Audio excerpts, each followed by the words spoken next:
السلام عليكم ورحمة الله وبركاته. إن الحمد لله نحمده ونستعينه ونستغفره ونعوذ بالله من شرور أنفسنا ومن سيئات أعمالنا. من يهده الله فلا مضل له ومن يضلل فلا هادي له. وأشهد أن لا إله إلا الله وحده لا شريك له وأشهد أن محمدا عبده ورسوله صلى الله تعالى عليه وعلى آله وصحبه وسلم تسليما كثيرا. أما بعد فقد قال الإمام البخاري رحمه الله تعالى باب كتابة العلم. قال حدثنا ابن سلام قال أخبرنا وكيع عن سفيان عن مطرف عن الشعبي عن أبي جحيفة قال قلت لعلي رضي الله تعالى عنه هل عندكم كتاب؟ قال لا إلا كتاب الله أو فهم أوتيه رجل مسلم أو ما في هذه الصحيفة. قال قلت وما في هذه الصحيفة؟ قال العقل وفكاك الأسير ولا يقتل مسلم بكافر. আল্লাহ রাব্বুল আলামিন যাবতীয় প্রশংসা যে আল্লাহ রাব্বুল আলামিন দিন সম্পর্কে যাদেরকে জ্ঞান দান করেছেন এবং জ্ঞান অর্জনের সুযোগ সুবিধা তৌফিক দান করেছেন, আল্লাহ রাব্বুল আলামিনের সেটি বিশেষ কল্যাণ যা বান্দার সাথে তিনি ইচ্ছা করে থাকেন। মান ইউরিদিল্লাহু বিহি খাইরান ইউফাকিহু ফিদ্দীন। সালাত এবং সালাম নাজিল হোক প্রিয় রাসূল সাল্লাল্লাহু আলাইহি ওয়াসাল্লামের উপর, যার নিয়ে আসা দিন হচ্ছে সত্য দিন, যার নিয়ে আসা আদর্শ পথ ছাড়া আর অন্য কোনো মুক্তির পথ নেই। আমাদের ধারাবাহিক আলোচনা সহিহুল বুখারী থেকে চলে আসছে এলমের পর্ব বেশ কিছুদিন ধরে। তার আজকে পর্ব নম্বর 11। পর্ব নম্বর 11, 22শে সফর 1442 হিজরি মোতাবেক 9 অক্টোবর 2020। ইমাম বুখারী রাহিমাহুল্লাহর কিতাবের 39 নম্বর অধ্যায় এই কিতাবুল ইলমের পর্বের। তাতে বলছেন তিনি বাবু কিতাবাতিল ইলম। এই অধ্যায় হচ্ছে ইলমের কথা বা দ্বীনি জ্ঞান সম্পর্কীয় কথা লিখা সম্পর্কে, অর্থাৎ দ্বীনের কথা লিখে রাখা যেতে পারে বা দ্বীনের কথা কেউ যদি লিখার মাধ্যমে শিখে সংরক্ষণ করে সেটারও বৈধতা আছে শরীয়তে। যেমন মানুষ দ্বীনের কথা মুখস্থ করবে, স্মৃতিতে সংরক্ষণ করে রাখবে, তেমনি লিখনীতেও সংরক্ষণ করে রাখতে পারে। এই কথা তিনি প্রমাণ করার জন্য এই হাদিস কয়েকটি নিয়ে এসেছেন। কোরআনে কারীম রাসূলুল্লাহ সাল্লাল্লাহু আলাইহি ওয়াসাল্লামের জীবদ্দশায় নাজিল হওয়ার সাথে সাথে লেখা হতো, সাথে সাথে লেখা হইতো। কিন্তু রাসূলুল্লাহ সাল্লাল্লাহু আলাইহি ওয়াসাল্লাম হাদিস ওইভাবে লেখা হইতো না নিয়মিত। তিনি যখন যে প্রয়োজন হতো বলতেন, শিখাতেন, সাহাবায়ে কেরামরা তা মুখস্থ রাখার চেষ্টা করতেন। বিক্ষিপ্তভাবে মাঝে মধ্যে কোনো কথা লিখেছেন কিছু সাহাবায়ে কেরামগণ বা কাউকে লিখে দিতে বলেছেন, কিন্তু কোরআনের মতো যত্ন সহকারে যা কিছুই বলবেন রাসূলুল্লাহ সাল্লাল্লাহু আলাইহি ওয়াসাল্লাম, অর্থাৎ হাদিস সুন্নাহর কথা লেখা, এটা ওহী নাজিলের জামানায় নিষেধ ছিল। রাসূলুল্লাহ সাল্লাল্লাহু আলাইহি ওয়াসাল্লামের একটি হাদিস, লা তাকতুবু আন্নী গায়রাল কোরআন, কোরআন ছাড়া আমার থেকে তোমরা অন্য কিছু লিখো না। কিন্তু মাঝে মধ্যে আবার লিখেও দিয়েছেন। তো ওলামারা বলেছেন যে রাসূলুল্লাহ সাল্লাল্লাহু আলাইহি ওয়াসাল্লাম যখন আশঙ্কা করতেন যে এইভাবে গুরুত্ব দিয়ে যত্ন সহকারে যদি আমার কথাগুলি লিখে, তাহলে কোরআনে কারীমের সাথে একাকার হয়ে যাওয়ার, মিশে যাওয়ার সম্ভাবনা রয়েছে। অনেক লোক বুঝতে পারবেন যে এটা কোরআনের আয়াত না এটা হাদিস। আজকাল অনেকে সাধারণ মানুষ বুঝতে পারেন না, একটা হাদিসের কথা বলে আর বলে এটা কোন আয়াতে আছে, আমাদেরকে বলে অনেক সময়। তো এই সম্ভাবনা ছিল লিখা থাকলে, সেই জন্য ব্যাপক হারে লিখতে নিষেধ করেছে রাসূলুল্লাহ সাল্লাল্লাহু আলাইহি ওয়াসাল্লাম। কিন্তু বিক্ষিপ্তভাবে মাঝে মধ্যে কাউকে কোনো প্রয়োজনে লিখতে বলেছেন বা লিখে দিতে বলেছেন, কেউ লিখতে চেয়েছে, তখন লিখেছেন। আবদুল্লাহ বিন আমর বিন আস তিনি হাদিস শুনে মুখস্থ করতেন, তার সাথে লিখতেন। আবু হুরায়রা রাদিয়াল্লাহু তাআলা শুধু মুখস্থ করতেন, যেমন হাদিস আসছে। তার মানে লিখার বৈধতা ছিল। কখন? যখন আশঙ্কা নেই, যার ক্ষেত্রে যে বুঝতে পারবে যে এগুলি আয়াত, এগুলি হাদিস, পার্থক্য করতে পারবে। যেমন যারা মোটামুটি ভালো একটু পড়াশোনা করেছে মাদ্রাসায়, তারা আয়াত শুনলে বুঝতে পারবে আর হাদিস শুনলে বুঝবে। হাফেজ না হইলেও কোরআন কারীমে এটা আয়াত না হাদিস বুঝতে পারবে, ভাষার অলংকারে বুঝতে পারবে, পার্থক্য রয়েছে আল্লাহ রাব্বুল আলামিনের বাণীতে এবং রাসূলুল্লাহ সাল্লাল্লাহু আলাইহি ওয়াসাল্লাম বাণীতে পার্থক্য রয়েছে। এটা উপলব্ধি করতে পারে যাদের আরবি সম্পর্কে মোটামুটি ভালো জ্ঞান আছে। কিন্তু যাদের প্রাথমিক জ্ঞান আছে অথবা জ্ঞান নেই, তারা কিছু বুঝতে পারবে না যে কোনটা হাদিস কোনটা আয়াত। তো লেখার বৈধতা, রাসূলুল্লাহ সাল্লাল্লাহু আলাইহি ওয়াসাল্লামের ইন্তেকালের সাথে সাথে কোরআন কারীমের ওহী বন্ধ, আর তারপরে তখন আর যে আশঙ্কাটা ছিল যে একাকার হয়ে যাওয়ার সম্ভাবনা আয়াত আর হাদিস, এটা যেহেতু নেই আর, সুতরাং তখন যে বাধাটা ছিল সেই বাধা আর থাকলো না। তারপরে খোলাফায়ে রাশিদিনগণ ওইভাবে ব্যাপক হারে কোরআনে কারীমের সাথে হাদিসেরও লিখনি শুরু করাননি তাদের তত্ত্বাবধানে। প্রায় 100 বছরের মাথায় কাছাকাছি উমর ইবনে আব্দুল আজিজ রহমতুল্লাহ আলী খলিফা রাশেদ, উমাইয়া বংশের সবচেয়ে ভালো খলিফা, এবং তিনি পঞ্চম খলিফায় রাশেদ আলী রাদিয়াল্লাহু তাআলা আনহুর পরে ও হাসান রাদিয়াল্লাহু তাআলার পরে, যার হাসান রাদিয়াল্লাহু তাআলা আনহুর 6 মাসকেও খেলাফত ধরে নিয়ে বলেছে তিনি পঞ্চম খলিফা। তো তারপরে উমর আব্দুল আজিজ রহমতুল্লাহ আলীর স্থান জি খেলাফতকে যে তিনি খোলাফায়ে রাশেদিনদের আদর্শ অনুযায়ী, রাসূলুল্লাহ আদর্শ অনুযায়ী পরিচালনা করার চেষ্টা করেছেন। এই ক্ষেত্রে তিনি দেখলেন যে সাহাবায়ে কেরামদের জামানা প্রায় শেষ হতে যাচ্ছে। 110 হিজরিতে সর্বশেষ সাহাবী ইন্তেকাল করেছেন মক্কাতুল মুকাররম আবু তুফাইল দৌসী রাদিয়াল্লাহু তাআলা আনহু। আর উমর আব্দুল আজিজ রহমতুল্লাহ আলাইহির জামানা হচ্ছে আপনার ওই 100-র আগে, 99, 98, 97 এই সময়গুলি।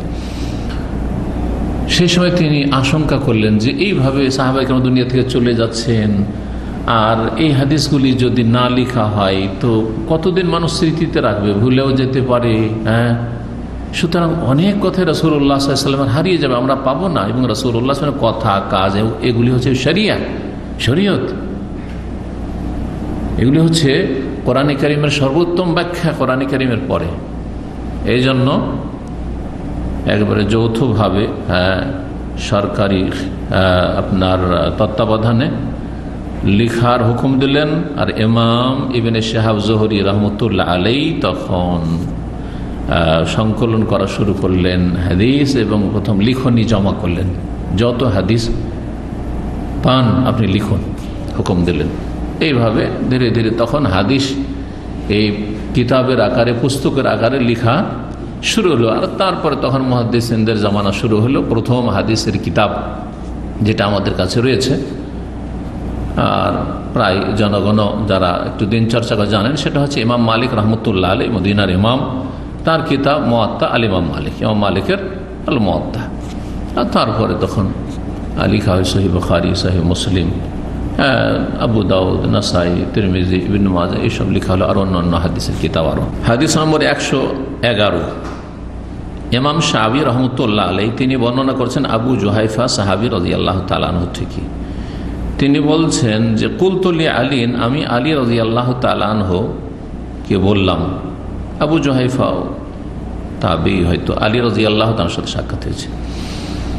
আমি আলী রাদিয়াল্লাহু তাআলা আনহুকে জিজ্ঞেস করলাম, হাল ইনদাকুম কিতাব, আপনাদের কাছে কি কোনো কিতাব আছে, মানে আলী বাইত, আলীর পরিবারের কাছে, আলী রাদিয়াল্লাহু তাআলার কাছে অথবা হাসান হোসেনের কাছে এমন কোনো বিশেষ কোনো লিখনি আছে যা স্পেশালভাবে রাসূলুল্লাহ সাল্লাল্লাহু আলাইহি ওয়াসাল্লাম আপনাদেরকে লিখে দিয়েছেন, সেটা আপনারা হেফাজতে রেখেছেন, সংরক্ষণ করে রেখেছেন? আপনাদের কাছে এমন কোনো লিখনি আছে কি? কাল আল্লাহ, এমন কোনো বিশেষ লিখনি রাসূলুল্লাহ লিখে দেননি আর নেই। ইল্লা কিতাবুল্লাহ, তবে আল্লাহর কিতাব কোরআনে কারীম রয়েছে আমাদের কাছে, সিনাতে রয়েছে, লেখাও আছে। আও ফাহমুন উতিয়াহু রাজুলুন মুসলিম, অথবা বিশেষ কোনো দিন সম্পর্কে জ্ঞান যা কোনো মুসলিমকে প্রদান করা হয়েছে আল্লাহর পক্ষ থেকে, আল্লাহ প্রদত্ত জ্ঞান। সবাইকে সমান দেননি, আপনাদের জ্ঞান আমার জ্ঞান সমান নয়। হ্যাঁ, ফাওকা কুল্লি যি ইলমিন আলিম, প্রত্যেক জ্ঞানীর ওপর মহাজ্ঞানী, বড় জ্ঞানী রয়েছে। তো তো একজন মুসলিমকে যতটুকু আল্লাহ জ্ঞান দেন, আল্লাহ প্রদত্ত জ্ঞান, ততটা আমার কাছে যে ইলম আছে ওইটুকু আছে। 2 নম্বর কোরআন কারীমের পরে হলো। আর 3 নম্বর হচ্ছে আওমা ফি হাযিহি সাহিফা, আর এই যে পুস্তিকা আমার কাছে একটা আছে, এতে আছে। সেই যুগে তো কাগজ ছিল না, তখন গাছের বাকলে, চামড়াতে লেখা হইতো, এগুলোতে লেখা হতো, পাথরে এগুলোতে লেখা হইতো। আর যা কিছু এই সাহিফাতে রয়েছে, এই লিখনিতে রয়েছে। 3টি কথা বললেন, কিন্তু বিশেষ কোনো কিছু আরো ক্লিয়ার করতে চান আবু জুহাইফা রাদিয়াল্লাহু তাআলা, তাহলে সাহিফাতে আছে কি? কোরআনে কারীমে যা আছে তো জানি, আর আপনাকে আল্লাহ যা জ্ঞান দিয়েছেন ওটাও জানি, যে আপনি সাহাবায়ে কেরামের মধ্যে একজন বড় জ্ঞানী মানুষ। কিন্তু এই যে বললেন যে সাহিফা লিখনি একটা আছে, পুস্তিকা, ওতে কি আছে? এখানে রাফেজি শিয়াদের খণ্ডন উদ্দেশ্য। যারা বলে থাকে, দাবি করে থাকে যে আলী রাদিয়াল্লাহু তাআলা আনহুকে স্পেশাল ভাবে রাসূলুল্লাহ সাল্লাল্লাহু আলাইহি ওয়াসাল্লাম কি দিয়েছিলেন? ওসিয়তনামা লিখে দিয়েছিলেন যে আমার পরে তুমি খলিফা হবে। হ্যাঁ, এই বিষয়টি যদি লিখাই থাকতো তাহলে আলী রাদিয়াল্লাহু তাআলা এটা বলতেন না যে আমাকে লিখে দিয়ে গেছিলেন যে আমি রাসূলের পরে কি হব? সাল্লাল্লাহু আলাইহি ওয়াসাল্লাম খলিফা হব। বা এতে বিশেষ আহলে বাইত সম্পর্কে আরো কিছু লেখা রয়েছে, আমাদের জন্য কিছু বিশেষভাবে এতে লেখা রয়েছে। এই কথাটি স্পষ্ট করার জন্য, যাতে করে মানুষের সংশয় নিরসন হয় আর গুমরাহরা এই গুমরাহির প্রচার প্রসার করার সুযোগ না পায়। জিজ্ঞেস করছেন যে কুলতু, আমি বললাম, ওমা ফি হাযিহি সাহিফা, এই লিখনি যে ছিল সাহিফা পুস্তিকা, ওতে কি ছিল বা কি আছে? কালা, বললেন, আল আকলু, ওতে দিয়াতের বিধান রয়েছে। দিয়াত মানে রক্তপণ। যদি কেউ কাউকে হত্যা করে ইচ্ছা করে অথবা ভুলবশত, তাহলে সেই ক্ষেত্রে যদি ইচ্ছাকৃত হয় আর কেসাস মাফ করে দেয়, তাহলে একটা স্তর হচ্ছে কি রক্তপণ নিয়ে ক্ষমা করে দাও, আর একটা স্তর হচ্ছে কিছুই নেব না, মাফ করে দাও। আর ভুলবশত যদি হত্যা হয় তাহলে রক্তপণ তো নেই, কেন ভুল করে, তাহলে সেই ক্ষেত্রে দিয়াত রক্তপণ নিতে পারে, আবার ক্ষমাও করতে পারে। তো এতে আকল মানে হচ্ছে দিয়াত, এই রক্তপণের বিষয়াদি রয়েছে, হুকুম আহকাম, দিয়াত কোন ক্ষেত্রে কিসের দিয়াত। প্রাণহানির দিয়াত রয়েছে, অঙ্গহানির দিয়াত রয়েছে। একটা চোখের কত, 2টা চোখের কত, একটা হাতের কত, একটা পায়ের কত। একটা লোকে মারল না, কিন্তু একটা পা কেটে নিয়েছে, একটা হাত কেটে নিয়েছে, একটা চোখ কানা করে দিয়েছে, দিয়াত আছে প্রত্যেকটি অঙ্গ প্রত্যঙ্গের। এসব মাসাইল রয়েছে, হতে স্পষ্ট হয়ে গেল যে ওতে কি আছে। ফাকাকুল আসির, আর বন্দি মুক্তিকরণের বিধিবিধান রয়েছে। মুসলিম যদি কাফের ঘরে বন্দী হয়, অথবা মুসলিমদের কাছে যদি কাফেরদের বন্দী থাকে, তো এসব মাসাইল, জি এসব মাসলা মাসাইল, বন্দী মুক্তি করা কাফেরদের হাত থেকে মুসলিম বন্দীকে, এর ফজিলত, বন্দীদের বিধিবিধান। আর কাফেরদের যদি বন্দী থাকে তো কি পরিস্থিতিতে এগুলি মানে ছাড়া যাবে বা মুক্ত করা যাবে। ফাকাক কুল আসির, আসির মানে বন্দী, আর ফাকাক মানে ছাড়ানো, মুক্ত করা। তৃতীয় যে বিষয়টি হতে রয়েছে সেটা হচ্ছে আরেকটি গুরুত্বপূর্ণ মাসআলা, সেটি হচ্ছে ওয়ালা ইউকতালু মুসলিমুন বিকাফির, কোন মুসলিমকে কাফেরের হত্যার দায়ে হত্যা করা যাবে না। কোন কাফেরকে, কোন অমুসলিম যদি কোন মুসলিম হত্যা করে দেয়, তার বদলে কেসাসের বাস্তবায়ন হবে না, যে জানের বদল জান না। কারণ একদিকে কাফের, আরেকদিকে মুসলিম। হ্যাঁ, কাফের রক্ত আর মুসলিমের রক্ত সমান নয়। এটা হচ্ছে আল্লাহর বিধান, রব্বুল আলমিনের। কারণ হচ্ছে আল্লাহর সামনে আত্মসমর্পণকারী, আল্লাহ রব্বুল আলমিনের প্রতি বিশ্বাসী, সে হচ্ছে মুমিন ইমানদার, আর সে হচ্ছে অবিশ্বাসী, অকৃতজ্ঞ। জি, যেই মর্যাদা মুসলিমের রক্তে রয়েছে সেই মর্যাদা কাফের রক্তে নেই।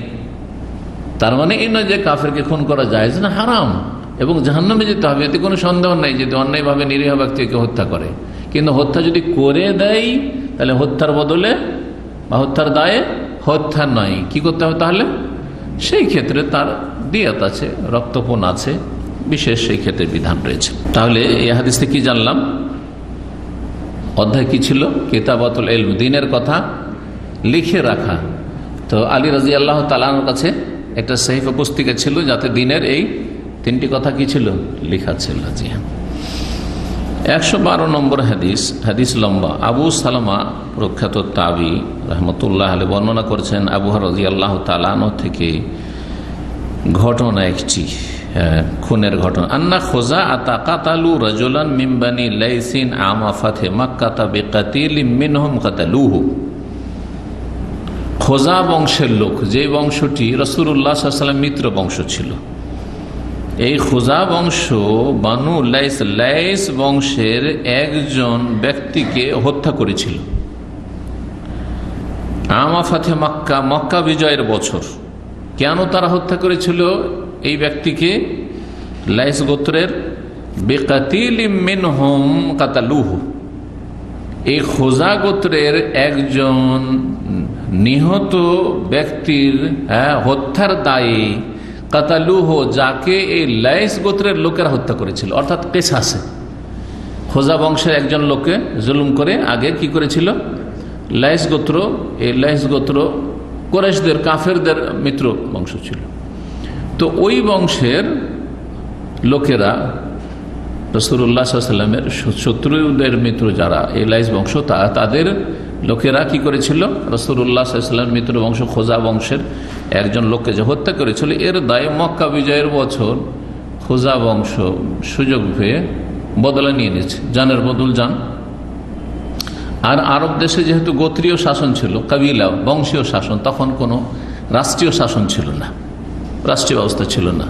সুতরাং গোত্রে এরকম হইত, এক গোত্রের লোককে কেউ যদি হত্যা করত, তাহলে যেই গোত্রে লোক নিহত হয়েছে ওরা যদি পারত তো সুযোগ পেলে বদলা নিয়ে নিত। কখনো একজনের বদলায় 10 জনকে খুন করে দিত। মানুষের হাতে আইন ছেড়ে দিলে এরকম হবে। মানুষের হাতে বিচার বা আইন ছেড়ে দেওয়া হবে না। হ্যাঁ, আইন কার হাতে থাকবে? শাসকের হাতে, সরকারের হাতে থাকবে, প্রশাসনের হাতে থাকবে। না হলে এরকমটাই হবে। খুনের বদল খুন করতে গিয়ে সীমা লঙ্ঘন হয়ে যাবে। একজনের জায়গায় 25-50 জনকে, 2 জনকে, 4 জনকে, অথবা যে খুন করেছে তাকে পারলো না, তার বাপকে খুন করে, তার মাকে খুন, তার স্ত্রী খুন, তার ছেলে মেয়েকে খুন করে। হচ্ছে না? মানুষ আইন হাতে নেওয়াতে এই হচ্ছে। এটা ইসলামে জায়েজ নয়, হারাম। ওয়ালা তাজিরু ওয়াজিরাতুন বিইজরি উখরা, কেউ কারো বোঝা উঠাবে না। এই জুলুম অত্যাচারগুলি আরবদের মধ্যে ব্যাপক আকারে আকার ধারণ করেছিল, ব্যাপক আকার ধারণ করেছিল জাহিলিয়াতের যুগে। মক্কা বিজয়ের বছর খোজা বংশ সুযোগ পেয়ে বদলা নিয়ে নিয়েছে।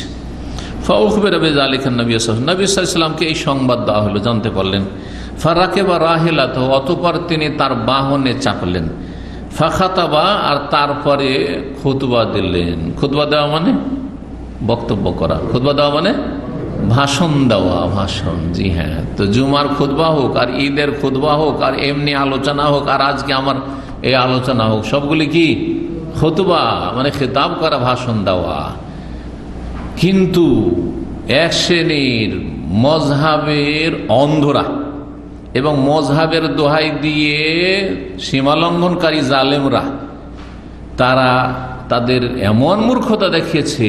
আর তাদের বিশেষ করে বিদাতি মোল্লা সমাজ, জনগণ ভালো মানুষ, জনগণ সাদা সিধা, ওদেরকে কোরআনে বা হাদিসের কথা, সঠিক কথা বললে তারা দিনে ফিতরাতের উপর রয়েছে, প্রকৃতির উপর রয়েছে, বুঝবে তারা। হ্যাঁ, কিন্তু মুসলিম জাতিকে বা মানব জাতিকে গুমরা করেছে কারা? ধর্মগুরুরাই হেদায়েত করে, যদি তারা হেদায়েত প্রাপ্ত হয়, আনআমতা আলাইহিম পুরস্কৃত হয়। আর মাগদুব আলাইহিম বা দল্লিন যদি হয়, গজব প্রাপ্ত বা পথভ্রষ্ট যদি হয়, মুদিল্লিন হয়, তাহলে তারাই কিন্তু জাহান্নামে নিয়ে যাচ্ছে নেতৃত্ব দিয়ে।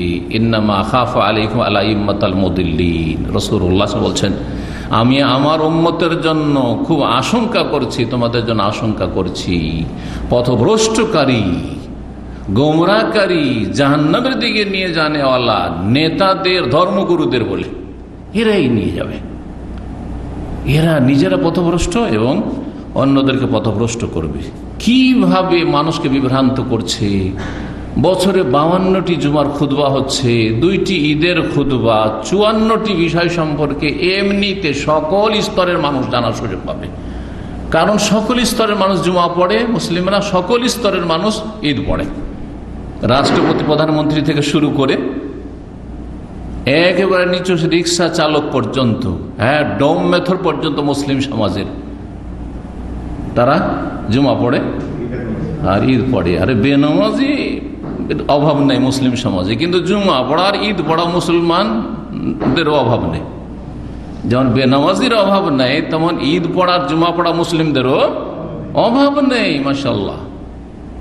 তো কমপক্ষে যদি যেই ভাষা জনগণ বোঝে সেই ভাষায় যদি খুতবা দেওয়া হইতো, ভাষণ দেওয়া হইতো, তাহলে বছরে 54টা টপিকস সম্পর্কে জানতে পারত। আমার আলোচনাগুলি আজ 22 বছর সৌদি আরবে, প্রথম দিকে সপ্তাহে 1টি 2টি করে হইতো। যারা পুরাতন লোক জানেন, মঙ্গলবারে একটা সাপ্তাহিক প্রোগ্রাম হইতো বিষয়ভিত্তিক, তখন বৃহস্পতিবার ছিল না। আর জুমাবারে জুমার পরে দার্স 2টো। এই 2টো থেকে বছরে 2টো সপ্তাহে হওয়াতে কত হয়ে গেল? কত হয়ে গেল চিন্তা করেন। আজকে চিন্তা করেন কত আলোচনা আলহামদুলিল্লাহ আছে, কত আলোচনা আছে। তাফসীর, তাওহীদ, আকীদা, উসুলে সালাসা, আর ফারায়েজ, আর আপনি বহু বিষয় রয়েছে আলহামদুলিল্লাহ, হাদিস, ফিকহি মাসাইল, আলহামদুলিল্লাহ রাব্বিল আলামিন। তো চিন্তা করেন যদি এই জুমার আলোচনাগুলি, জুমার খুতবাগুলি বাংলা ভাষীদের মাঝে বাংলা ভাষায় হতো, যারা ইংলিশম্যান, ইংরেজি ভাষা বলে যেখানকার লোকেরা, সেখানে ইংরেজি ভাষায় যেমন হচ্ছে আলহামদুলিল্লাহ হচ্ছে, ইউরোপ আমেরিকাতে ঠিক ইংলিশ ভাষাতে খুতবা হচ্ছে। যেখানে উর্দু ভাষী, ভারত পাকিস্তানে সেখানে উর্দু ভাষায় হইতো। যেমনটা যারা সহি আকীদা আমলের অনুসারী তাদের মসজিদে ঠিক হচ্ছে, তাহলে সকল স্তরের মানুষরা দিন সহজে শিখে যেত, সহজে দিন শিখে যেত। দিন শেখার জন্য আলাদা করে তাদের সময় বের করতে হইতো না, আর সময় বের করতে পারে না, যার ফলে দিন অধিকাংশ মানুষ শিখেও না, না এলেম আছে, না ভালো আমল আছে, না সহি শুদ্ধ আমল আছে, না ইসলামের কোনো কাজ আছে। বাপদাদা থেকে যা কিছু পেয়েছে, ওয়াজাদানা আলাইহি আবানা কাযালিকা ইয়াফআলুন, ভুল পেয়েছে ভুল, শিরক পেয়েছে শিরক, বেদাত পেয়েছে বেদাত, কুসংস্কার পেয়েছে কুসংস্কার, যা পেয়েছে তাই ধর্মকর্ম করছে কিছু লোকেরা, কিছু না, অধিকাংশ লোকেরা মুসলিম সমাজে। তো যারা এই মাতৃভাষায় খুতবায় বাধা দিয়ে থাকে, যেসব মোল্লারা, তারা দলুন মুদিল্লুন, নিজেরা পথভ্রষ্ট, অন্যদেরকে পথভ্রষ্ট করে। এবং তারা যেহেতু গুমরাহির নেতৃত্ব দিচ্ছে, সুতরাং তারা জেনে শুনে খুতবার অর্থ বুঝার পরেও তারা অবুঝ হয়ে যাচ্ছে ধর্মান্ধতায়, তারা মাগজুব আলাইহিম, আল্লাহর গজব তাদের উপর। আর যারা জনগণ মূর্খ হয়ে রয়েছে তারা মাগজুব আলাইহিম নয়, কিন্তু তারা হচ্ছে দল্লুর, গুমরাহ। সূরা ফাতিহাতে আল্লাহ ভাগ করে দিয়েছেন, আপনি দল্লিন হবেন না মাগজুব আলাইহিম হবেন, না আনআমতা আলাইহিম হবেন, আপনি পুরস্কৃত হবেন। বুঝলেন আপনি এখন রাস্তা তিনটে, রাস্তা তিনটে জানেন, আগে শিখেন, শুদ্ধ আমল করে, সহি শুদ্ধ আমল করেন, দিনকে আঁকড়ে ধরেন, তাহলে আপনি পুরস্কৃত আল্লাহর কাছে। সিরাতাল্লাযীনা আনআমতা আলাইহিম, ওই পথের পথিক। জানেন মাদ্রাসা পড়ুয়া, আলেম সমাজ, তারপরেও আপনি হককে গোপন করছেন এবং হকে বাধা দিচ্ছেন। আপনি কেউ যদি হকের প্রচার প্রসার করে বাধা দিচ্ছেন, তাহলে মাগজুব আলাইহিম, এই ধর্মগুরু যারা বিদআতপন্থী, তাদের উপর আল্লাহর গজব হয়, যেমন ইহুদিদের উপর হয়েছে। কারণ ইহুদিরা তাওরাতের জ্ঞানী ছিল, আহবার যথেষ্ট তাদের মধ্যে ছিল, বড় বড় পণ্ডিত ছিল, কিন্তু তারা জাতিকে পথভ্রষ্ট করেছে। রাসূলুল্লাহ দাওয়াতের কাছে ইহুদিদেরকে আসতে দেয়নি, যার ফলে হাতে গোনা কয়েকজন ইহুদি ছাড়া কেউ ইসলাম গ্রহণ করে রাসূলুল্লাহ সাল্লাল্লাহু আলাইহি ওয়াসাল্লাম। রাসূলুল্লাহ সাল্লাল্লাহু আলাইহি ওয়াসাল্লাম বহু খ্রিস্টান মুসলমান হয়েছে, কিন্তু ইহুদি মুসলমান হয়নি। কারণ বাধা ছিল এই বিদাতি মোল্লা ইহুদি সমাজের। যেই সমাজে বেদাতি মোল্লা হকে বাধা দিবে, সেই সমাজের লোক হেদায়েত পাবে না। ভালো করে শুনুন। আর যদি বেদাতি মোল্লার বাধা থেকে মুক্ত হতে পারেন, যেমন প্রবাসী যারা ইউরোপে চলে গেছে, আমেরিকা কানাডা চলে গেছে, অস্ট্রেলিয়া চলে গেছে, বিদেশে থাকছে, ওই এলাকায় চলে গেলে অনেকটা, আরব দেশে বিশেষ করে চলে এসছে, তো আরো বেশি সুযোগ সুবিধা হয়েছে। সৌদি আরব আসলে আরো সুবিধা হয়েছে। এইখানে বেদাতিদের মুখ বন্ধ আছে আর কোরআন সুন্নাহর অনুসারীদের মুখ খোলা আছে, যার ফলে এখানে সহজে সঠিক দিনটা জানতে পারছে।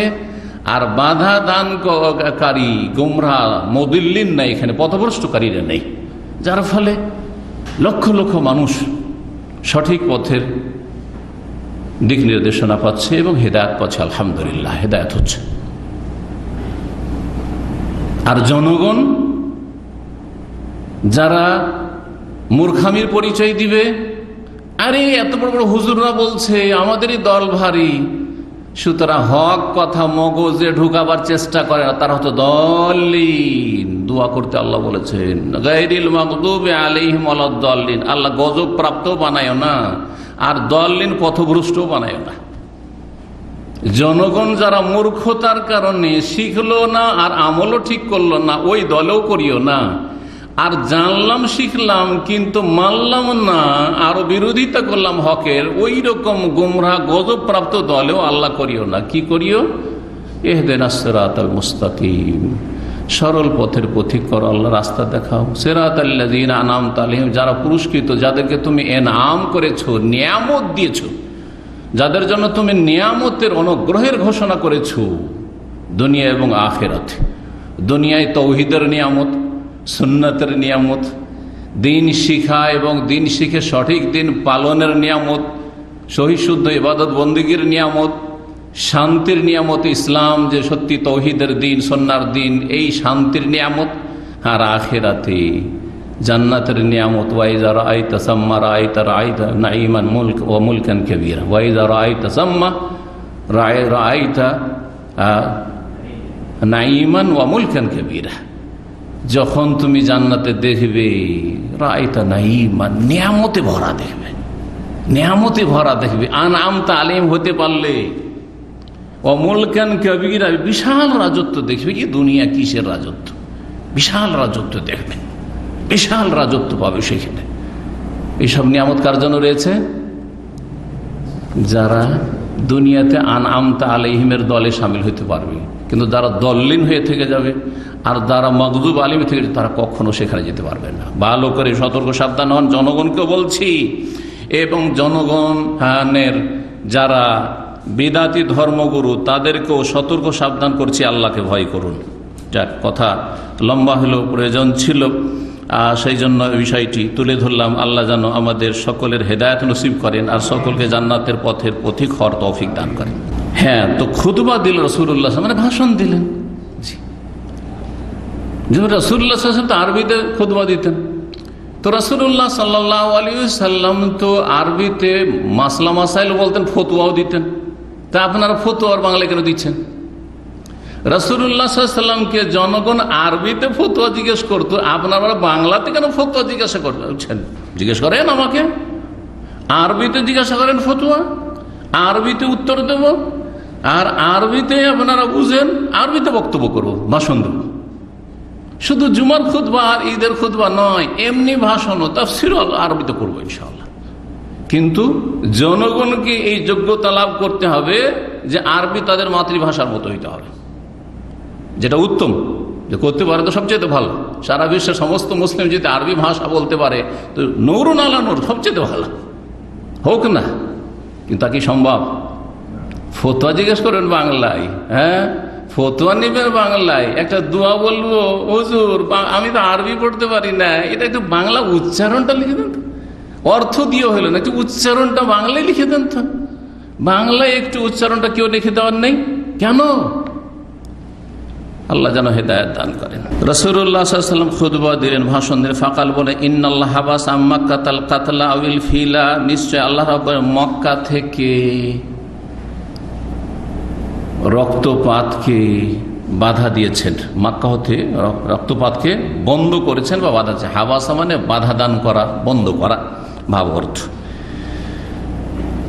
বর্ণনাকারীর সন্দেহ, এখানে ইমাম আবু আবদুল্লাহ মোহাম্মদ বিন ইসমাইল আল বুখারী, ইমাম বুখারী রাহমাতুল্লাহ আলাইহি সন্দেহ যে এখানে ফিল না কাতল।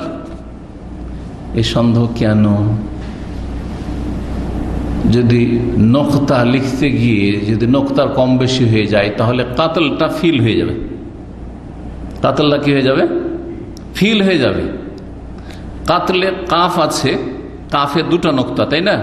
আর ওপরে সেখানে একটা করে দেন, তাহলে কি হয়ে গেল? ফা হয়ে গেল। আর তা আছে কাতল, কাফের পরে তা আছে, তায়ে ওপরে দুটো নক্তা আছে, ওপরে দুটো যদি নিচে নামিয়ে দেন তাহলে কি হয়ে যাবে? হ্যাঁ, ফিল হয়ে যাবে। কাতলের জায়গায় ফিল হয়ে যাবে, ফা আর তারপরে ইয়া ফিল।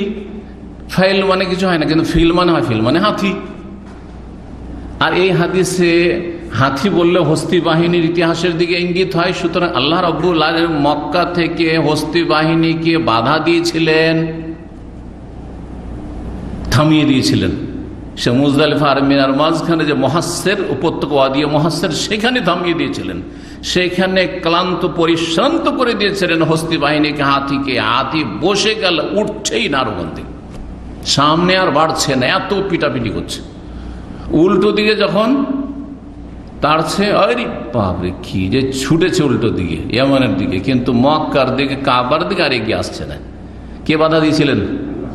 আল্লাহ রাব্বুল আলামিন। অন্য রেওয়ায়েতে হুদাইবিয়ার না, অন্য রেওয়ায়েতে রয়েছে অন্য ক্ষেত্রে, সেখানে রয়েছে হাওয়াসা হাবেসুল ফিল, হাওয়াসাহা হাবেসুল ফিল। যেই সত্তা হস্তি বাহিনীকে বাধা দান করেছিলেন তিনি বাধা দিয়েছেন। তো এই কথাগুলি একাধিক হাদিসে এসছে। এইখানেও দুই রকম রেওয়ায়েত সন্দেহ। কাতল হয়, কাতল বলেছেন রাসূলুল্লাহ সাল্লাল্লাহু আলাইহি ওয়াসাল্লাম, তাহলে অর্থ হবে যে আল্লাহ রাব্বুল আলামিন মক্কায় খুন করা, রক্তপাত ঘটানোকে কি করেছেন? বাধা দিয়েছেন, মানে নিষেধ করেছেন। মক্কাতে রক্তপাত করা যাবে না, একমাত্র কিছুক্ষণের জন্য মক্কা বিজয়ের দিনে কি করেছেন? বৈধ করেছেন। অথবা ইন্নাল্লাহ হাবাসা মাক্কাতাল ফিলা, নিশ্চয় আল্লাহ রাব্বুল আলামিন মক্কা থেকে বাধা প্রদান করেছেন হস্তি বাহিনীকে, হস্তি বাহিনীকে আসতে দেননি। তাহলে আবু নুআইম রাহমাতুল্লাহ আলাইহি বলছেন, ওয়াসুল্লিতা আলাইহিম রাসূলুল্লাহ ওয়াল মুমিনুন, তবে মক্কার কাফেরদের উপর আল্লাহ রাব্বুল আলামিন চাপিয়ে দিয়েছিলেন তার রাসূলকে, রাসূলুল্লাহ সাল্লাল্লাহু আলাইহি সাল্লামকে চাপিয়ে দেওয়া হয়েছিল। আর মুমিনদেরকে তাদের উপর কি করা হয়েছিল? চাপিয়ে দেওয়া, মানে বিজয় দান করা হয়েছিল। মক্কা বিজয়ের দিনে তাদের উপর বিজয় দান করা হয়েছিল। তো মক্কা বিজয়ের দিন যুদ্ধ হয়েছে, কিন্তু তাতে তেমন বেশি কেউ হতাহত হয়নি। অস্ত্র ধারণের প্রয়োজন হয়েছে, আর মাত্র কয়েকজন নিহত, কিন্তু তেমন বড় ধরনের কোনো যুদ্ধের প্রয়োজন বা রক্তপাতের প্রয়োজন হয়নি। সুবহানাল্লাহ, এত বড় একটি মহাবিজয়, আর তাতে মাত্র হাতে গোনা কয়েকজন হতাহত হচ্ছে। এটি আল্লাহর খাস রহমত। এবং এটা বাস্তবে প্রমাণ করে যে মুহাম্মদুর রাসূলুল্লাহ সাল্লাল্লাহু আলাইহি ওয়াসাল্লামের মাধ্যমে যে দ্বীন এসেছে, দ্বীনে হক এবং দ্বীনুল ইসলাম, সেটি হচ্ছে সত্য দ্বীন। এর বিজয় হবেই হবে। সারা পৃথিবী যদি এক হয়ে যায় ইসলামকে মুছে দেওয়ার জন্য, সারা পৃথিবী ধ্বংস হয়ে যাবে, ইসলাম ধ্বংস হবে না। ইসলাম থাকবে, ইসলাম থাকবে ইনশাআল্লাহ তাআলা। জি ইনশাআল্লাহ, সন্দেহমুক্ত ইনশাআল্লাহ। তাহকিকান বলছি, তালিকান বলছি না, কোনো সন্দেহ করে বলছি না বা আশা করে বলছি না, ইয়াকিনের সাথে বলছি ইসলাম থাকবে। সুতরাং ইসলামের শত্রুতা করে লাভ নেই। মুনাফিকদেরকে বলছি ইসলামের শত্রুতা করে লাভ নেই, নারীবাদীদেরকে বলছি ইসলামের শত্রুতা করে লাভ নেই, আর হেজাব আর দিনের যে নারী সংক্রান্ত মাসাইল রয়েছে সেগুলির বিরোধিতার শত্রুতা করে লাভ নেই। আর কাফেরদেরকেও বলছি, বিজাতিদেরকেও বলছি যে ইসলামের শত্রুতা করে কোনো লাভ নাই। ইউরিদুনা লিইউতফিউ নূরাল্লাহি বিআফওয়াহিহিম, তারা ফু দিয়ে আল্লাহর জ্যোতিকে নিভিয়ে দিতে চায় দিন ইসলাম, দিনে হক। আল্লাহু মুতিম্মু নূরিহি, আল্লাহ অবশ্যই তার জ্যোতিকে পূর্ণতা দান করবেন। জ্যোতি রাখবেন বলেননি, জ্যোতি কি করবেন? মতিম্ম, পূর্ণতা দান করবেন। অন্য আয়াতে সূরা তাওবাতে রয়েছে ওয়া আবাল্লাহ, আল্লাহ এটাকে না করছেন, না অস্বীকার করছেন। তোমার বলছো হ্যাঁ করব, ইসলামের নূরকে মুছে দেবো, আল্লাহ ওয়া আল্লাহ অস্বীকার করছেন যে সম্ভব নয় তোমাদের দ্বারা। আল্লাহ বলছেন, আমরা বলছি না। ইল্লা ইউতিম্মা নূরাহ, আল্লাহ তার নূরকে পূর্ণতা দান করবেন। ওয়ালাউ কারিহাল কাফির, যদিও কাফির জ্বলে পুড়ে ধ্বংস হয়ে যায়, মতো বেগাই দেখুন ধ্বংস হয়ে যাও, ইসলাম ধ্বংস হবে না। জি জি, লা ইয়াদুররুকুম ইল্লা আযা, দিনের ওপর থাকো, সামান্য কষ্ট দেবে, সামান্য কষ্ট দেবে। এই কষ্টের পরে আরাম, কষ্টের পরে শান্তি, কষ্টের পরে নিয়ামত আর নিয়ামত। জি, কিচ্ছু হবে না। ইসলামকে মুছে দেওয়া সম্ভব নয়। जितना ही दबाओगे उतना ही उभरेगा, যত চাপার চেষ্টা করবেন তত বেশি তার প্রচার প্রসার করবে, চারিদিক থেকে ছড়িয়ে পড়বে। শক্তিশালী কোনো কিছুকে যদি ধামা চাপার দেওয়ার চেষ্টা করেন তাহলে কি হবে? চারিদিক থেকে রাস্তা নেবে। প্রচন্ড বেগে যদি কোথাও স্রোতের সাথে পানি আসে, আর যদি সেখানে বাঁধ দেওয়ার চেষ্টা করে যে বাঁধ দিয়ে পানিকে থামিয়ে দেবো, একটা রাস্তা ছেড়ে দিলে ওই রাস্তা দিয়ে বেরিয়ে যেত, পানিটা নিকাশ হয়ে যেত। কিন্তু যখন বন্ধ করবেন তখন চারিদিক থেকে পানি জোরে সোরে প্রবাহিত হবে এবং সমস্ত কিছুকে ভেঙে দেবে এবং চারিদিকে জড়িয়ে যাবে। ঠিক ওই রকমই দিন ইসলাম, ঠিক ওই রকমই দিন ইসলাম।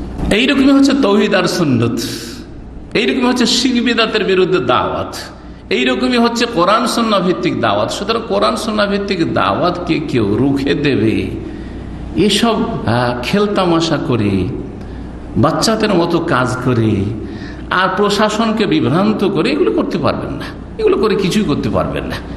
একটা মসজিদ দখল করবেন, একটা মসজিদ বন্ধ করবেন, হাজার হাজার মসজিদ খুলে যাবে, হাজার হাজার মসজিদ তৈরি হয়ে যাবে।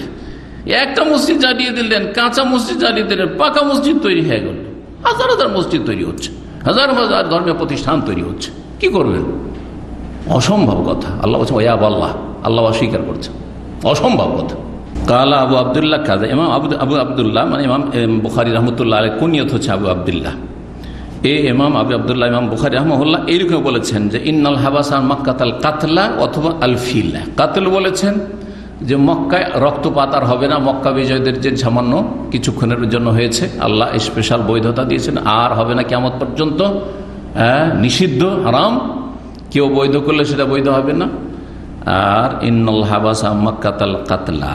জি, আল্লাহ শুনে রাখো ওয়াইন্নাহ লাম তাহিল্লা লি আহাদিন কাবলি, রাসূল বলছেন যে শুনে রাখো ভালো করে যে আমার পূর্বে কারো জন্য মক্কায় রক্তপাতকে, যুদ্ধ করাকে হালাল করা হয়নি, আগে কখন হালাল ছিল না। ওয়ালা তাহিল্লু লি আহাদিন বাদি, আর আমার পরেও কারো জন্য হালাল হবে না। কেউ যদি হালাল করতে আসে জালেম, তো হালাল হবে না, হারাম কাজ করবে। আলা শুনে রাখো ওয়াইন্নাহা ওহিল্লাত লি সাআতাম মিন নাহার, আমার জন্য যে হালাল করা হয়েছিল তা দিনের কিছুক্ষণের জন্য, সাআতান, দিনের কিছুক্ষণের জন্য। গত সপ্তাহে এইরকম একটি হাদিস গিয়েছে এই ভাষায়। আলা আরো শুনে রাখো ওয়াইন্নাহা সাআতি হাযিহি হারামুন লা ইউখতালা শাওকুহা, আর আমার এই সময়টি, এই যে সময়টি হারামুন, এই সময় মানে যুদ্ধ শেষ হওয়ার পরে, যুদ্ধ যখন শেষ হয়ে গেছে, মক্কা বিজয় হয়ে গেছে, এই সময়টি হারাম মানে আবার সম্মানিত মক্কা, মক্কাকে হারাম মানে এখানে রক্তপাত নিষিদ্ধ ঘোষণা করা হচ্ছে এবং মক্কা সম্মানিত, তার বিভিন্ন দিক দেখে সম্মান আল্লাহ রাব্বুল আলামিন রক্ষা করেছেন। যেমন লা ইউখতালা শাওকুহা, সেখানকার কাঁটা ভাঙা যাবে না বা কাঁটা ছাঁটা যাবে না। ইখতালা ছাঁটা, ছাঁটাই করে তো বুঝেন, ছাঁটাই করা, যে আজকাল ওই রাস্তাঘাটের পাশে গাছগুলো ছাঁটাই করছে না, বা খেজুরের গাছের ডাল ছাঁটাই করছে না, জি হ্যাঁ, ছাঁটাই করা। জি, কাঁটা ছাঁটা যাবে না। ওয়ালা ইউদাদু শাজারুহা, আর গাছ কাটা যাবে না। ওয়ালা তুলতাকাতু সাকিতাতুহা ইল্লা লিমুনশিদ, আর পড়ে থাকা বস্তু কুড়িয়ে নিয়ে নিজের কাজে লাগানো যাবে না। যে 1 বছর ঘোষণা করে দিই, অন্য অন্য জায়গায় যদি কুড়িয়ে পাওয়া বস্তু পান বা হারিয়ে যাওয়া বস্তু কারো পান, তার কোনো মালিক পাচ্ছেন না, তো উঠিয়ে নিয়ে কি করবেন? আর রিফাসানা 1 বছর ঘোষণা করলেন, যদি বেশি মূল্যের জিনিস ওইরকম হয়, আর যদি 2-4 পয়সার হয় তাহলে অসুবিধা নেই। খাবার দাবার, 1 প্যাকেট খাবার পড়ে আছে, একটা জুস পড়ে আছে, অথবা 5টা রিয়াল পড়ে আছে, তো ঘোষণা করতে যাবেন নাকি? কিন্তু 50 রিয়াল, 100 রিয়াল, 500 রিয়াল, 1000 বা এরকম কিছু দামি একটা মোবাইল, ধরেন 2-4-500 কমপক্ষে, তখন ঘোষণা করবেন 1 বছর। কিন্তু মক্কাতুল মুকাররমায় ওয়ালা তুলতাকাতু সাকিতাতুহা, সাকিতা আর লুকতা একই জিনিস, অন্য রিওয়ায়াতে আছে লুকতা।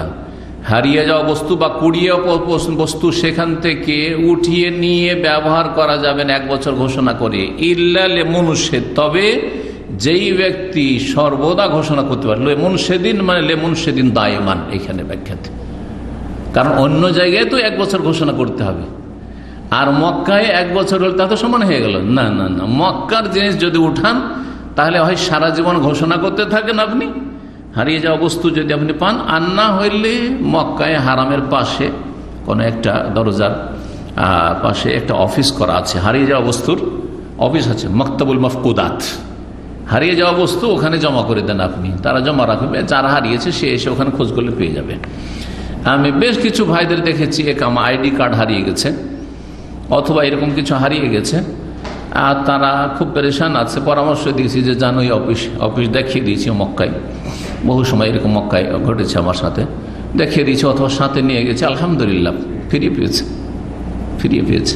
ফামান কোতেলা ফাহবে খাইরিন নাজরাইন। তারপরে অন্য আর এক মাসআলা বলছে, সেটা হচ্ছে কাউকে যদি কেউ হত্যা করে, ফামান কোতেলা, কাউকে যদি হত্যা করা হয়, কেউ নিহত হয়, ফাহবে খাইরিন নাজরাইন, তাহলে তার বিষয়টিতে 2টো অপশন রয়েছে। হ্যাঁ, 2টো এখতিয়ার, চয়েস রয়েছে, 2টার একটা করতে পারেন। কি? ইম্মা ইউকাল, হয় তার রক্তপণ নেওয়া হবে, মৃতের যারা আউলিয়াউল মকতুল আত্মীয় স্বজন, তারা কি করবে? অরেসিনরা, উত্তরাধিকারীরা রক্তপণ নিয়ে নেবে, যে ঠিক আছে আমাদের আপনজনকে হত্যা করেছে আপনাদের লোক, বা যে হত্যা করেছে, ঠিক আছে আমাদেরকে রক্তপণ দিয়ে দিলে হবে, আকল মানা দিয়ে। ওয়া ইম্মা আই ইউকাদা আহলুল কাতিল, অথবা ইউকাদ মানে কেসাস করা দেওয়া হবে, অথবা কেসাস নিতে দেওয়া হবে। আল কাওয়াদ মানে আল কেসাস, আরবিতে কেসাস, রক্তের বদল রক্ত, প্রাণের বদল প্রাণ, হ্যাঁ, নিতে দেওয়া হবে, মানে হত্যা করতে দেওয়া হবে, কেসাস নিতে দেওয়া হবে আহলুল কাতিল, নিহত ব্যক্তির পরিবার পরিজনকে। নিহত ব্যক্তির পরিবার পরিজনকে বলা হবে যে 2টার একটা, হ্যাঁ, হয় কেসাস নেন, কে বলবে? শাসক বলবে। আর নিহত ব্যক্তির যে পক্ষ, তারা ক্ষমা চাইতে পারে, হয় ক্ষমা করবে, পুরোপুরি ক্ষমা করে দেবে, আর না হলে দিয়ত নিয়ে ক্ষমা করবে, রক্তপণ নিয়ে, আর না হলে বলে যান না, কোনোটা নিয়ে ক্ষমা করবো না, আমরা জানের বদল জান চাই, প্রাণের বদলে প্রাণ চাই, সেটার অধিকার আছে। 2টো এখানে অপশন বলেছেন। তৃতীয় হচ্ছে যদি বলে আমি মাফি করে দিলেন, তো মাফ করতে পারে, কিন্তু মাফ না করলে 2টো অপশন তখন। ফাজা রাজুল মিন আহলিল ইয়ামানে, সেই সময় ইয়ামানের জনৈক ব্যক্তি আসলো। এই আলোচনা যখন রাসূলুল্লাহ সাল্লাল্লাহু আলাইহি ওয়াসাল্লাম করেন এটি, তখন ইয়ামানের একজন লোক এসেছিল, যার নাম সহিহ বুখারী 2 জায়গায় রয়েছে, অন্য জায়গায় এখানে নামটি উল্লেখ করা হয়নি, আবু ফুলান বলা হয়েছে, অমুকের বাপ বলা হয়েছে, কিন্তু অন্য জায়গায় তার নাম বলা হয়েছে আবু শাহ। সহিহ বুখারীতে 2 জায়গায়, সহিহ মুসলিমে 2 জায়গায়, আর সুনানের কিতাবাদিতে তার নাম এসেছে। রাসূলুল্লাহ সাল্লাল্লাহু আলাইহি ওয়াসাল্লাম বলেছেন, উকতুবু লি আবি শাহ, আবু শাহকে লিখে দাও। শাহ কথাটি কিন্তু ফার্সি, শাহ মানে বাদশাহ, শাহ মানে শাহজাহান, এই যে শাহজাহান মানে জাহানের বাদশাহ, জাহানের রাজা। জি, ফার্সিতে বাদশাহকে কি বলে? শাহ বলে, উর্দুতে ব্যবহার হয়। ইয়ামানের জনৈক ব্যক্তি আসলো, এসে বলল, উকতুব লি ইয়া রাসূলুল্লাহ, হে আল্লাহ রাসূল, আপনি যে এই ভাষণটা দিলেন আমাকে একটু লিখে দিন তো। লিখে চাইলেন। জি হ্যাঁ, যদি লিখা একবারে টোটালি হারাম হইতো, নিষেধ হইতো, যেমন অন্য হাদিসে রয়েছে আমার থেকে কোরআন ছাড়া আর কিছু লিখো, লা তাকতুবু আন্নী গায়রাল কোরআন, তাহলে লিখে দিতেন না। না না, লিখা হারাম। বললেন কি? তাহলে বোঝাল বিক্ষিপ্তভাবে 1-2টা কেউ মাঝে মধ্যে লিখছে বা লিখে চাইছে, অসুবিধা নেই, কিন্তু ব্যাপক আকারে যেমন কোরআন যত্ন সহকারে লেখা আছে ওইভাবে যদি লেখা শুরু হয়, তাহলে কোরআনের সাথে একাকার হয়ে যাওয়ার সম্ভাবনা রয়েছে, আশঙ্কা রয়েছে। না, আশঙ্কা মুক্ত কোরআনের হেফাজত করতে হবে, যাতে কোরআনে অন্য কিছু ঢুকে না পড়ে। কত যত্ন নেওয়া হয়েছে কোরআনে কারীম সম্পর্কে। জি, উক্তুবলি ইয়া রাসূলুল্লাহ, তখন রাসূলুল্লাহ বললেন, উক্তুবলি আবি ফুলান, অমুকের বাবার জন্য লিখে দাও। অন্য রেওয়ায়েতে রয়েছে ফুলানের জায়গায়, হয়তো বর্ণনাকারী শাহ নামটা ভুলে গেছে, এই জন্য বর্ণনা রেওয়ায়েত বিল মানা করেছেন। কিন্তু যেই বর্ণনাকারীর মনে থেকে উক্তুবলি আবি শাহ, নবী সাল্লাল্লাহু আলাইহি ওয়াসাল্লাম বলেছেন আবু শাহ লিখা চাইছে, ওকে লিখে দাও। লিখতে জানতো না তো ওকে লিখে দাও। কেউ নিজে লিখতে জানলে নিজে লিখে নেবে, আর কেউ যদি লিখতে না জানে তাহলে অন্য কেউ সহযোগিতা করবে, যেমন আমরা সাধারণত করে থাকি। দেখেন না, এয়ারপোর্টে অনেকে কিন্তু নিরক্ষর, প্রবাসে আসছে, আগে ফর্ম ফিল আপ করতে হইতো। অনেকে লিখতে জানতো না বা ভালো লিখতে জানতো না, তখন যারা একটু লিখতে জানে তার কাছে এসে লাইন লাগিয়ে দিতে হয়। অনেক সময় এয়ারপোর্টে 4-5 জনকে লিখে দিতে হয়েছে। আমার নিজেরটা আগে লিখে নিয়ে রেডি করে তারপরে তখনই শুরু, যতক্ষণ আছে সময় লিখে দাও লিখে দাও, এগুলো করেছি। আলহামদুলিল্লাহ বালা মুসিবত গেছে, এখন আর লিখা টিখা লাগে না, পাসপোর্ট নিয়ে সরাসরি ঢুকলে হয়। কিন্তু এক জামানা ছিল, জানি না আপনাদের মনে আছে কিনা, একটা করে ফর্ম ভরতে হতো না, এইখানে এসে আবার ফর্মটা জমা করতে হতো পাসপোর্টের সাথে। সেজন্য ওই প্লেন থেকে, এখান থেকে গেলে আবার দেশে গেলে ওই করতে হতো, প্লেনে বসে লিখতে হতো, আর ওই দিক থেকে প্লেনে ওঠার আগে লিখে রেডি রাখতে হতো, অথবা প্লেনেও দেওয়া হয়তো কখনো কখনো, ইমিগ্রেশনের জন্য ওখানে এয়ারপোর্টেও দেওয়া হয়তো একটু। রাসূলুল্লাহ বলেন উক্তুবুলি আবি ফুলান, ফাকাল রাজুল মিন কুরাইশ, কুরাইশের জনৈক ব্যক্তি বলে উঠলেন, ইল্লাল ইজখির। অন্য রিওয়ায়াতে রয়েছে আব্বাস বলেছে, আব্বাস রাসূলুল্লাহ চাচা বলেছিলেন, ইল্লাল ইজখির, তবে ইজখির। আপনি যে বললেন যে কোনো ঘাস কাটা যাবে না এ মক্কার, কিন্তু ইজখিরের তো প্রয়োজন। ইজখির এক ধরনের ঘাস। তখন ইল্লাল ইজখির ইয়া রাসূলুল্লাহ 2 বার করে বা 3 বার করে বলেছিলেন। তখন ফাইন্না নাজআলুহু ফি বুয়ুতিনা ওয়া কুবুরিনা, কারণ সেটা আমরা ব্যবহার করে থাকি আমাদের বাড়ির ছাউনিতে। বাড়ি তৈরি করে যখন বাড়িতে খড়ের ঘর দেখেছেন এক যুগে, না আপনারা সব নাবালক মানুষ, বেশি বয়স হয়নি, যারা 40 পরেছেন দেখেছেন, তারপরেও এখন উঠেই গেছে খড়ের ঘর প্রায় হয়তো। তো খড়ের ঘরের ছাউনিতে আমাদের দেশে এক রকমের খড় পাওয়া যায়, হ্যাঁ জি, সেটা ব্যবহার করে। তো মক্কার লোকেরা কি করতো, ওপরে ছাউনিতে সে ইজখেরের ঘাস ব্যবহার করত, ইজখেরের ঘাস ব্যবহার করত। আর কি সে কবরে না, আমাদের কবরে, কবরে দাফন করে ওপরে আমাদের দেশের লোকেরা বাঁশ বিছায়। এখন সৌদি আরবে পাথর আছে, তো পাথর কাটার ব্যবস্থা আছে সহজ, এখন যন্ত্রপাতি আছে, তো পাথর দিয়ে দেয় উপরে, তাই না, কবর উপরে, আর তারপরে মাটি চাপায়। কিন্তু তখন কি করতো, ইজখের ঘাস দিত, ইজখের ঘাস। ফাকাল নবী সাল্লাল্লাহু আলাইহি ওয়াসাল্লাম, তখন বল ইল্লাল ইজখের, হ্যাঁ ঠিক আছে, তাহলে ইজখেরটা ব্যতিক্রম। মক্কায় কোনো ঘাস কাটতে পারবে না, কোনো গাছ কাটতে পারবে না, তবে ইজখের ঘাস কাটতে পারবে। গত সপ্তাহে বলেছিলাম, কিন্তু যেই ফসল আপনি আবাদ করবেন হারামের এলাকার ভিতরে, সেটা কাটতে পারবেন। আপনি যদি নিজে গাছ লাগান, আম গাছ লাগিয়েছেন আপনি, হ্যাঁ কাটতে পারবেন। খেজুর গাছ আপনি নিজে লাগিয়েছেন, কোনো গাছ লাগিয়েছেন, তাহলে কাটতে পারবেন। কিন্তু যেই গাছটা এমনিতে জন্মায় বা যেই ঘাসগুলি এমনিতে জন্মে যায়, সেগুলি কাটা নিষেধ রয়েছে। যেটা আপনি আবাদ করবেন সেটা আপনি প্রয়োজনে কাটতে পারবেন। এখানে লিখার প্রমাণ হলো না যে রাসূলের এই বক্তব্য লিখতে বলেন, তাহলে অধ্যায়ের সাথে মিল রয়েছে। তৃতীয় হাদিস, আবু হুরায়রা রাদিয়াল্লাহু তাআলা আনহু থেকে বর্ণিত 113 নম্বর হাদিস। ইয়াকুলু, তিনি বলছেন, মা মিন আসহাবিন নবী আহাদুন আকসার হাদিসাম আনহু মিন্নি।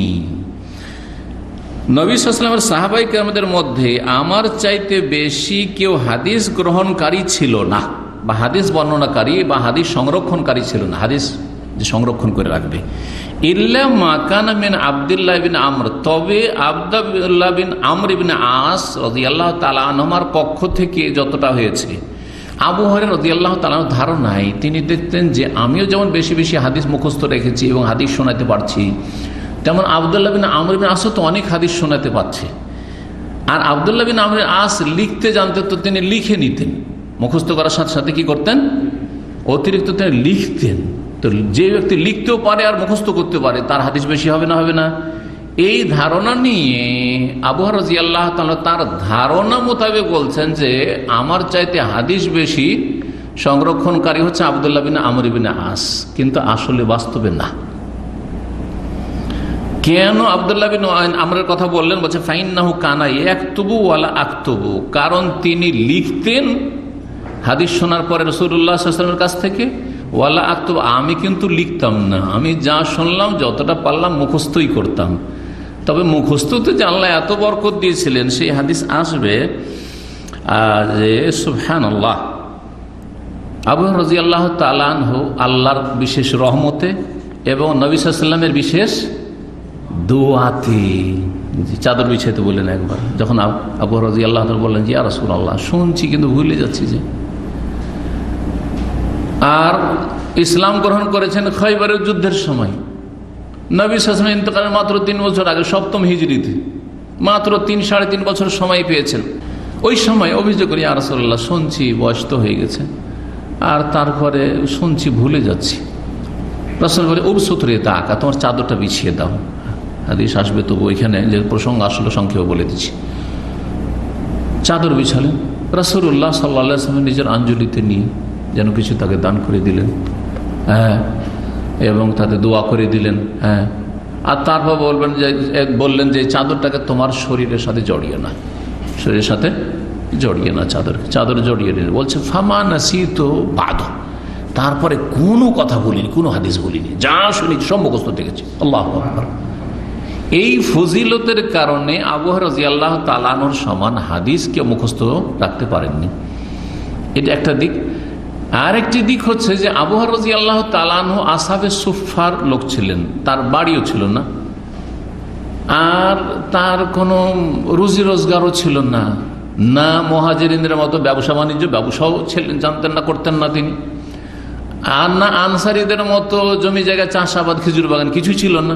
হিজরত করে এসেছেন সে আলবাহা এলাকা, দৌসিদের এলাকা জানেন, আবু হুরায়রার বংশধর আলবাহা এলাকা। আলবাহা জানেন রেজগাল, হ্যাঁ, তায়েফের পেছন দিকে ব্যাক সাইডে আলবাহা, আবহা, আর তার এই দিকটাই হচ্ছে আলবাহা। আমি আলবাহা এলাকায়, এমনকি আবু হুরায়রা রাদিয়াল্লাহু তাআলা আনহুর যে গ্রাম এলাকা, ওই দৌস বংশের ওই এলাকায় আমি বক্তব্য করেছি আলহামদুলিল্লাহ, কয়েক বছর আগে, হয়ে গেল 7-8 বছর।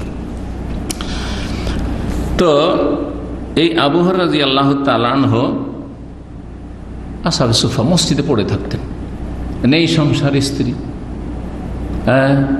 গরিব মানুষ, নেই বাড়িঘর, মসজিদে খাওয়া দাওয়া, যা কিছু খাওয়া দাওয়া মানে কিছু পেলে, খেজুর যদি কেউ দিয়ে গেল, ঝুলিয়ে দিয়ে চলে যায়, ওখান থেকে 2-4টা, নবী সাল্লাল্লাহু আলাইহি ওয়াসাল্লামের কাছে কিছু আসলো, যখন হাদি উপঢৌকন আসলো, ওখান থেকে কিছু যদি দিতে পারলেন নবী সাল্লাল্লাহু আলাইহি ওয়াসাল্লাম। আর না হলে না খেয়ে অনাহারে সারা দিন রাত মসজিদে ঘুমানো, মসজিদে প্রয়োজনে ঘুমানো যায়। আসহাবে সুফফা মসজিদে ঘুমাইতেন। আসহাবে সুফফা মানে এই সুফিরা নয়, হ্যাঁ, এই পীরতন্ত্রের বেদাতিরা নয়, কিন্তু পীরতন্ত্রের বেদাতিরা আবার ওইদিকে টেনে নিয়ে যায়, কথা বুঝতে পারছেন না। আসহাবে সুফফা ওই সব, তাদের সংখ্যা প্রায় 70-এর মতো ছিল, যাদের না বাড়ি ছিল, না নারী ছিল, হ্যাঁ, আর না তাদের কোনো ব্যবসা বাণিজ্য ছিল, না তাদের জমি জায়গা ছিল, কিচ্ছু ছিল না, কিছুই নেই। ইসলাম কবুল করেছেন, এসেছেন রাসূলুল্লাহ কাছে সব সময়, যতক্ষণ মসজিদ নববীতে আছেন ওখানে চলে গেলেন নবী সাল্লাল্লাহু আলাইহি ওয়াসাল্লাম, তারপরও মসজিদে আরাম বিশ্রাম সব কিছু ওখানে, যার ফলে তিনি হাদিস বেশি সংরক্ষণ করতে পেরেছেন, মুখস্থ রাখতে পেরেছেন। আবু হুরায়রা রাদিয়াল্লাহু তাআলা হাদিস সংখ্যা কত ছিল জানেন? 5376-এর মতো ছিল। আর আব্দুল্লাহ বিন উমর রাদিয়াল্লাহু তাআলা হাদিস হলো 700 কিছু বেশি ছিল, 700 বেশি। কত পার্থক্য! বরং আব্দুল্লাহ বিন উমর না, আব্দুল্লাহ বিন আমর রাদিয়াল্লাহু তাআলা, আব্দুল্লাহ বিন উমর রাদিয়াল্লাহু, তিনিও মুকসিরিনদের মধ্যে, তারও অনেক হাদিস ছিল। আয়েশা রাদিয়াল্লাহু তাআলা আনহার হাদিস 2 নম্বরে, আয়েশা রাদিয়াল্লাহু তাআলার হাদিস সংখ্যা 2000-এর বেশি ছিল, 2000-এর বেশি হাদিস বর্ণনা এসেছে আয়েশা রাদিয়াল্লাহু তাআলা উম্মুল মুমিনিন থেকে রাদিয়াল্লাহু তাআলা আনহা। তাহলে লিখার প্রমাণ হইল না যে আব্দুল্লাহ বিন আমর আজ কি করতেন? এলেম লিখতেন, তার এলেম লেখা জায়েজ। 114 নম্বর হাদিস ইবনে আব্বাস রাদিয়াল্লাহু তাআলা আনহুমা থেকে বর্ণিত, তিনি বলেছেন লাম্মা ইশতাদ্দা বিন নবী সাওয়াজউহু, নবী সাল্লাল্লাহু আলাইহি সাল্লামের রোগ যখন চরম আকার ধারণ করল, রোগ যন্ত্রণা যখন বৃদ্ধি পেল, ইশতাদ্দা ওয়াজহু, রোগ যন্ত্রণা, ওয়াজন মানে ব্যথা, ওজন মানে কি পেন, ব্যথা, যে আজকাল এই শব্দটি ব্যবহার হয়, ওয়াজা বা আলাম মানে ব্যথা, ওজন মানে। যখন নবী সাল্লাল্লাহু আলাইহি সাল্লামের রোগ যন্ত্রণা বৃদ্ধি পেল, কালা, তখন বললেন একবারে মৃত্যুসজ্জায় শেষ অবস্থায়, তারপরে 4 দিন রাসূলুল্লাহ কিন্তু বেঁচে ছিলেন, তারপরেও 4 দিন রাসূলুল্লাহ বেঁচে ছিলেন। বললেন ইতুনি বিকিতাবিন, আমার কাছে একটা লিখনির উপকরণ নিয়ে আসো, মানে কোন একটা কিছু নিয়ে এসো যাতে লিখে দেবো, যাতে কি করব, লিখনির উপকরণ। তখনকার খাতা কলম বলা যাবে না, কারণ তখন খাতা কলম ছিল, খাতা ছিল না। হ্যাঁ, কলম তো আমরা কঞ্চির কলম ব্যবহার করেছি। আমরা ছোটকালে মাদ্রাসায় লেখাপড়া করেছি, কালির বড়ি পাওয়া যেত, সে গুলে নিতাম, আর তাতে কঞ্চির কলম, কঞ্চি চিকন করে দিত আমাদের আম্মা আব্বারা, আর তারপরে সেই কলম ডুবাইতাম, আর তারপর লিখতাম, কলম ডুবাইতাম আর খাতায় লিখতাম। জি, শ্রুতি হাতের লেখা সুন্দর করার জন্য এইটা আমরা করতাম। আর বাংলা লিখেছি স্লেট পেন্সিলে। স্লেট পেন্সিল ব্যবহার করেছেন না? ও খাতা দিয়ে শুরু করেছেন? হ্যাঁ জি। লিখনির উপকরণ নিয়ে এসো, মানে কিছু নিয়ে এসো যাতে লিখে দিত আমাদেরকে। আক্তুবু লাকুম কিতাবান, তোমাদের জন্য একটা লিখনি আমি লিখে দেব, লা তাদিল্লু বাদাহু, এই লিখার পরে তোমরা পথহারা হবে না, পথহারা হবে না বা দিশেহারা হবে না। কি করব না করব আমি লিখে দিচ্ছি। বিষয় কি ছিল এখানে উল্লেখ করা হয়নি, বিষয় কি ছিল উল্লেখ করা হয়নি। হয়তো রাসূলুল্লাহ সাল্লাল্লাহু আলাইহি সাল্লাম চেয়েছিলেন যে আমার পরে খলিফা হবে আবু বকর সিদ্দিক রাদিয়াল্লাহু তাআলা, সেটাই লিখে দিই, এটা হতে পারে। কিন্তু বলবেন যে আলী রাদিয়াল্লাহু তাআলা সম্পর্কে লিখে দিতেন, এটা মিথ্যা কথা, এটা মিথ্যা কথা। কেন? কারণ ইশারা ইঙ্গিতে একাধিক বিষয়ে রাসূলুল্লাহ সাল্লাল্লাহু আলাইহি ওয়াসাল্লাম স্পষ্ট করে দিয়েছেন যে আমার পরে খলিফা কি হবে, আবু বকর সিদ্দিক রাদিয়াল্লাহু তাআলা। একটা দলিল, যদিও সেটাকে লম্বা করবো না, সবগুলি দলিল বলবো না, একটা শুধু বলছি না। সহিহ বুখারীতে হাদিসগুলি আছে। যখন রাসূলুল্লাহ অসুস্থ হয়ে গেলেন আর ইমামত করতে পারছেন না, মসজিদে যেতে পারছেন না, তখন কি বললেন? মুরু আবু বকরিন ফালিউসাল্লি বিন নাস, তোমরা যাও আবু বকরকে বলো যেন লোকজনকে ইমামত করে নামাজ পড়িয়ে দেয়, সালাত পড়ায়। ইমামতি কাকে করতে বললেন? কেন? যদি খলিফা হতেন আলী রাদিয়াল্লাহু তাআলা, বলছে আলীকে বলো আলী ইমামত করুক, কথা বললেন না তো? বলেছেন?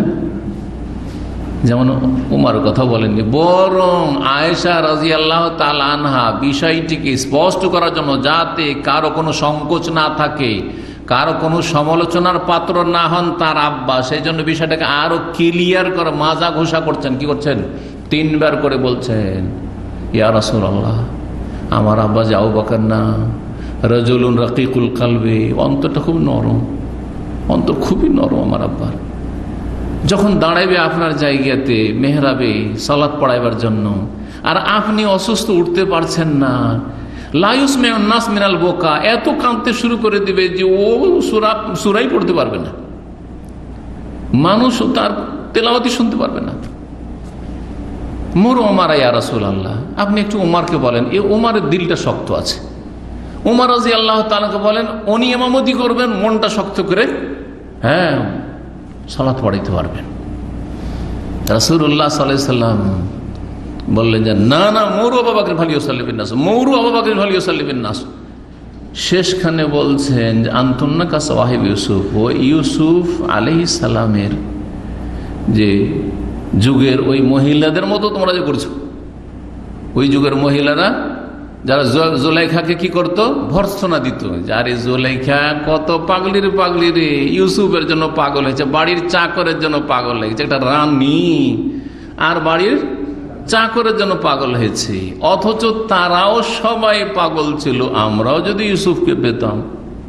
তাহলে ভিতরে ছিল যে না, জুলাইখা নিজেকে সামলাতে পারছে না, আমারই তো নিজেকে সামলাতে পারছি না, তাই না?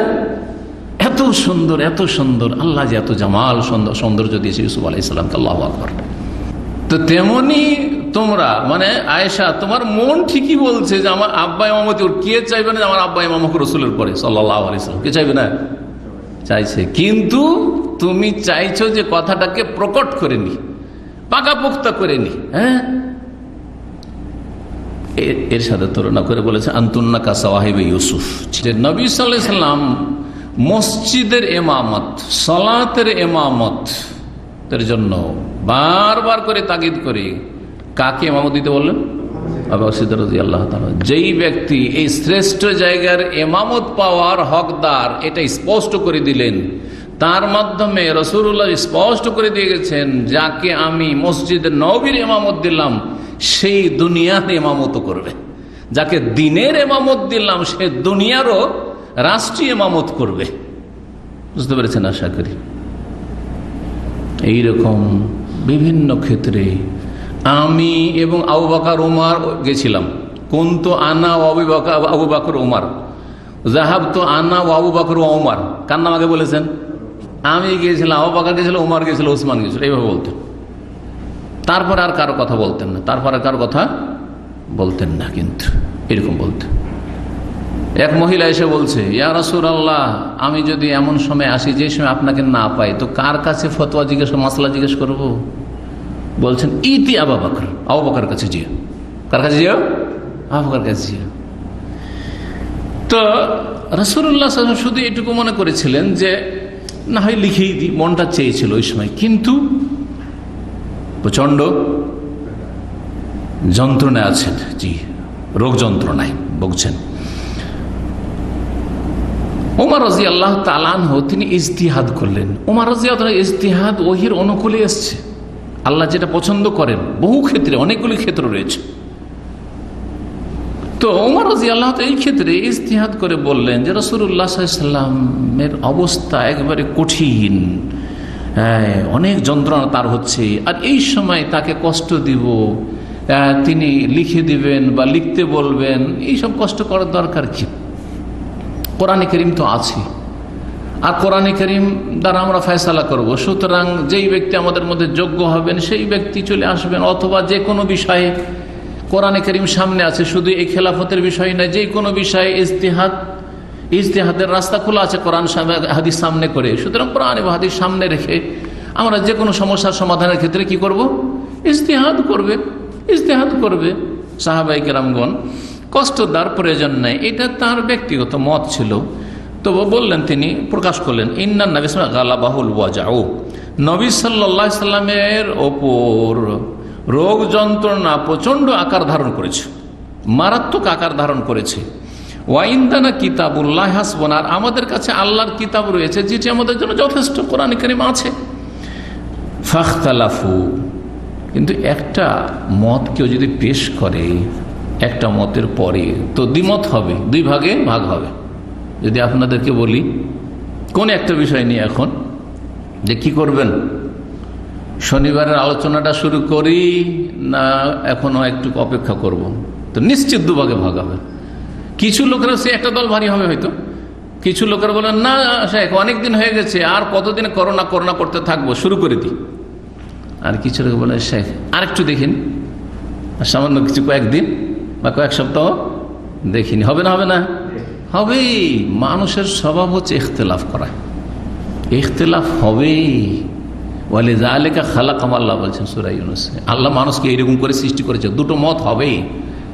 মতের ভিন্নতা মাঝে মধ্যে হতেই থাকবে, বরং বেশির ক্ষেত্রে হইতে থাকবে, কিন্তু এই ইখতিলাফ যেন ইফতিরাক পর্যন্ত না পৌঁছায়। ইখতিলাফ সাহাবায়ে কেরামদের যুগে ছিল, কিন্তু বিচ্ছিন্ন ইফতিরাক ছিল, বিচ্ছিন্নতা ছিল না, দলীয়করণ ছিল না, গোঁড়ামি ছিল না, অন্ধত্ব ছিল না, পক্ষ নেওয়া ছিল না। কোরআনের পক্ষ নেওয়ার চেষ্টা করবো, হাদিসের পক্ষ নেওয়ার চেষ্টা, সবাই একমত। জি, কোরআন এবং হাদিস দৃষ্টিকোণের পার্থক্য থাকতে পারে বোঝার ক্ষেত্রে, কিন্তু দল পাকাপাকি ছিল না, উম্মতকে ভাঙতে চাননি। এমনকি চার ইমাম আবু হানিফা, শাফি, মালিক, আহমদ ইখতিলাফ হয়েছে, তারা উম্মতকে চার ভাগে বিভক্ত করতে চাননি কখনো। ইজা সাহাল হাদিস ফাহুয়া সহিহ হাদিস আমাদের মযহাব।